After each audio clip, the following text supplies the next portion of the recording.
আসসালামু আলাইকুম। আশা করি সবাই ভালো আছেন। শুভ সকাল। সকালবেলা বের হইলাম কাজে যাওয়ার উদ্দেশ্য।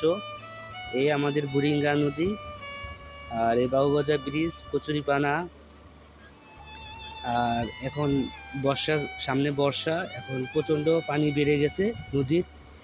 আর নৌকা ভাইরা মাঝিরা ওনারা বসে রয়েছে, টিপ মারবে সিরিয়াল ধরে, মানে সিরিয়াল বাই সিরিয়াল, সেজন্য তারা লাইন করে বসে রয়েছে নৌকা নিয়ে। আর আমরা গন্তব্যে যাচ্ছি সদরঘাটে কাজে যাওয়ার উদ্দেশ্য। আর নদীর পানি এখন অনেক ভালো হয়েছে, পরিষ্কার হয়ে গেছে। এখন দেখলে মনে হয় নদীটা অনেক বড় হয়ে গেছে, বিশাল নদী, খুব একটা দারুণ আর ভালো লাগার মুহূর্ত। নদী আমাদের প্রকৃত বন্ধু। সবাইকে ধন্যবাদ জানাই। সবাই ভালো থাকবেন, সুস্থ থাকবেন। আসসালামু আলাইকুম।